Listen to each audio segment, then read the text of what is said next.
Hi everybody, welcome back. Hope you're all doing really well and welcome to my Q&A video for hitting 200 subscribers. So apologies for no videos last week. University got really busy and I just didn't really have any time to film or edit anything, so that is probably going to how things are going to be really going forward. There'll just be a couple of weeks here and there where I maybe don't post anything. It's just because life be like that sometimes.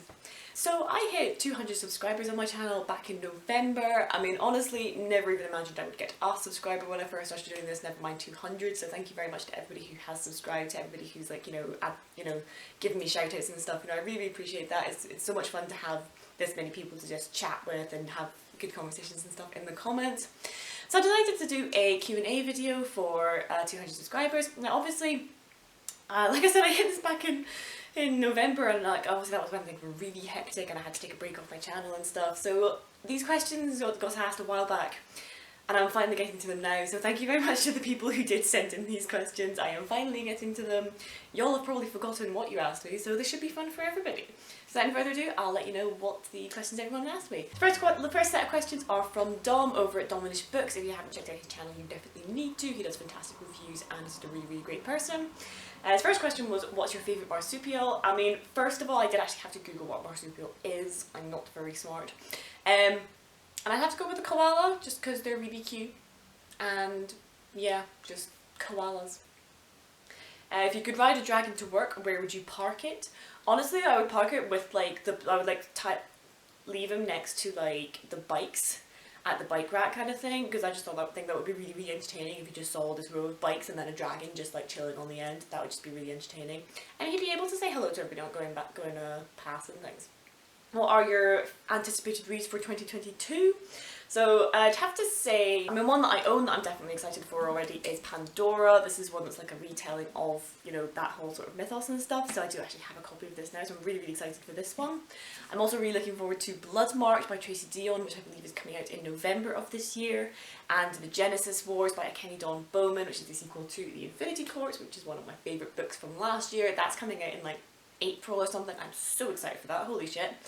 And I'm also really, really excited for The Lost Metal. This is the sort of conclusion to the sequel Mistborn series that starts with Alloy of Law and stuff that follows Wax and Wayne.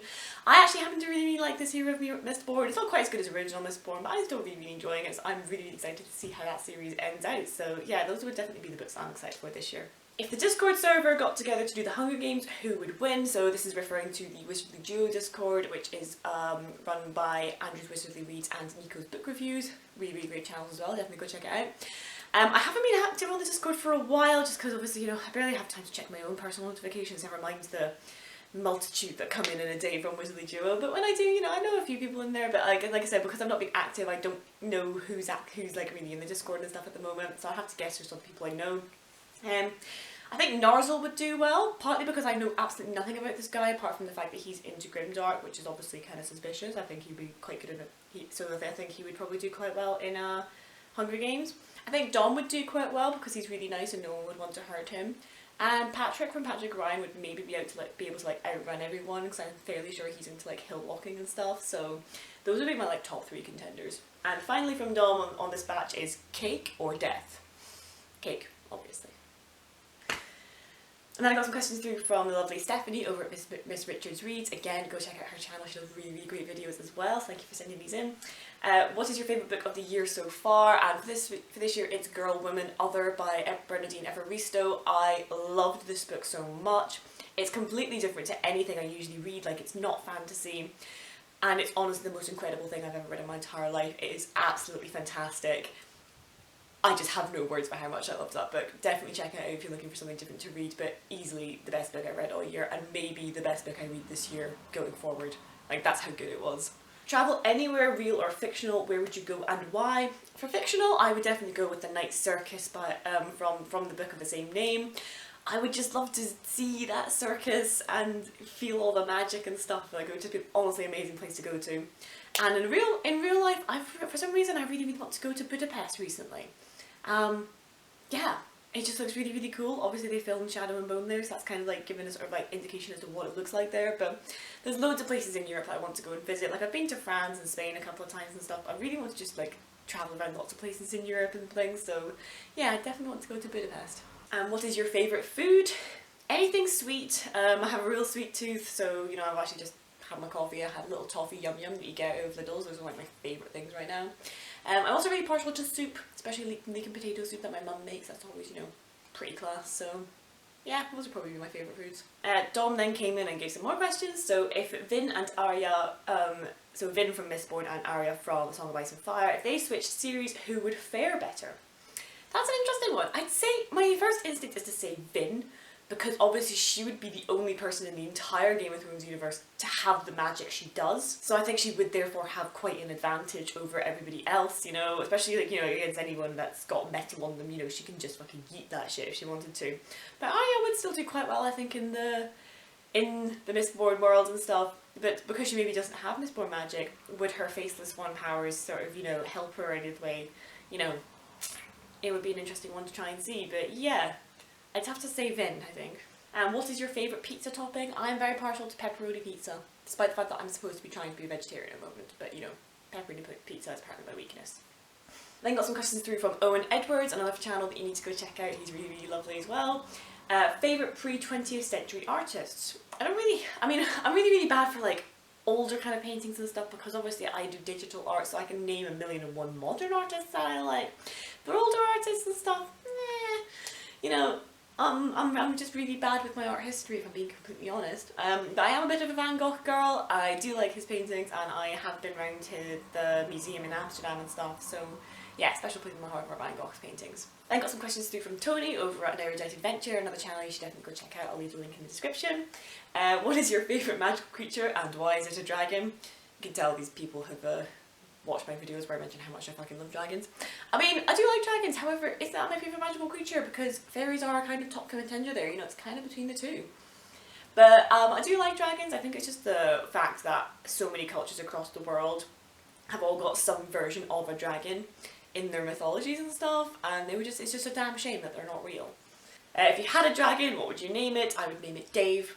And when do dragons not belong in books, or is there a book that would not benefit from having a dragon in it?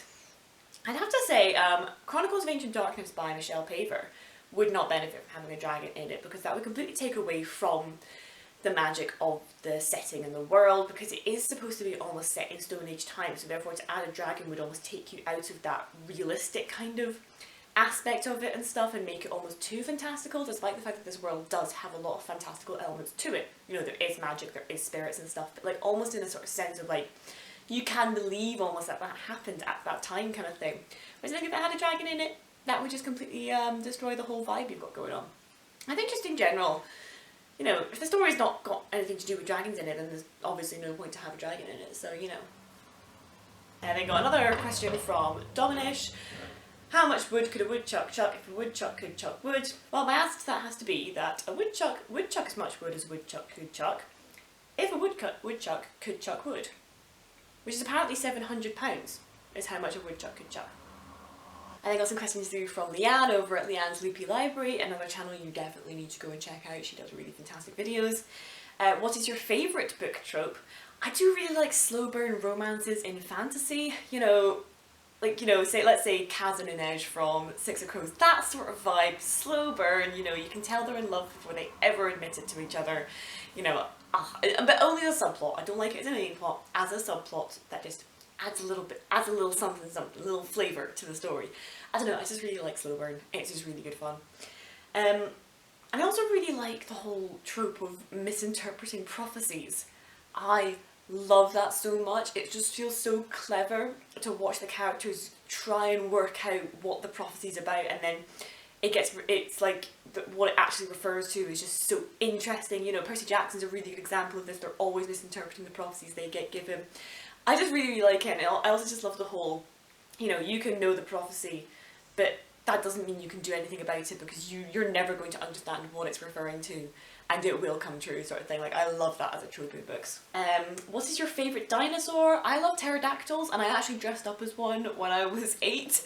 So we used to do World Book Day in school, and we could, you know, dress up as a character from a book. So I read this book that was about, like, these dinosaurs and stuff, and there was this little red pterodactyl called Nosy, and I dressed up as him. I had this sort of, like, old kind of, like, leotard from when I did ballet that was bright red, and leggings, And then my mum made a little red baseball cap that she attached a big bit of cardboard to the front and googly eyes and painted it red and stuff, so that was like my pterodactyl head. And she'd like made me little wings as well from like the fabric of my kind of like not leotard but like the sort of cardigan kind of thing used to go over the top of it. So yeah, I just thought I'd share that. Like I do like pterodactyls, and I did dress up as one when I was a kid. Do you like Avatar: The Last Airbender? Yes, I am an animator. Although I have discovered there are some people in my course who've never seen Avatar, and honestly, we're just going around ringing bells of shame at them, because like, how can you go into animation and not at least have seen Avatar? It is the greatest thing ever to be created. And the second follow-up question to that was, who's your favourite character? Zuko. Obviously. I mean also Suki is a close contender, because I absolutely fucking love Suki. But honestly, 10 out of 10 redemption arc for Zuko, like, best written redemption arc I've ever seen in my entire life. I am not taking any constructive criticism on that statement. Thank you very much. Tea or coffee? Now, obviously coffee. I think it's in, it's in the name. But, I do like tea. I like having cups of tea, like, first thing in the morning, and then it'll sort of be what I tend to have at night instead of coffee, even though I do drink decaf coffee, because if I drank caffeine every time I had coffee, I would be buzzing the entire time. So I do drink decaf, but, like, later at night I'll try and, like, have tea, and usually, like, I got all these really, really nice herbal teas. I've got this really, really nice sort of, like, chamomile and apple tea that's really, really nice at the moment. And another one that I really like is, it's, like, dark chocolate chili and chai sort of tea. That's really, really nice. It's sort of spicy and chocolatey and stuff. That's one of my favourites. But yeah, do definitely prefer coffee overall, but I do like tea in the morning and at night. What is your favourite season? Spring, I think. Just because it's starting to get warmer, we're all kind of seeing it already, it's starting to get lighter and stuff, and there's just a really nice atmosphere of, like, the days are getting a bit longer, but it's not quite summer levels of there's too much daylight, and my birthday's also in spring, so that's always fun. And it's just a really, really nice time sort of thing, If you're going into a typical fantasy battle, what would be your weapon of choice? Well, the obvious one there is bow and arrow, because I do actually know how to use one. I am on my university archery club, so I have been shooting for 3 years now, 2.5 years. So yeah, I wouldn't be any good, but that would be my weapon of choice. But thank you, those are all the questions that I got asked. Thank you again to everybody who sent them in. They were really, really fun. I hope you guys enjoyed this video and enjoyed just a quick Q&A sort of thing. Again, thank you for 200 subscribers. It is absolutely exciting that I've hit that number. I hope you all continue to stick around and continue to enjoy the videos that I do. If you have any like video requests on like things you'd like to see more on my channel and stuff, I did kind of say in my anticipated stuff for 2022 that I was thinking about, trying to like do slightly more interesting videos that aren't just reviews and tag videos. So let me know if there's anything specific you'd kind of like to see me do. But yeah, thank you again though to everybody who sent me questions. Thank you again to everybody who's subscribed. I love you all dearly. I hopefully we'll be back to posting a bit more regularly now. Again, sorry about the break last week. But thank you very much for watching. I'll see you next time.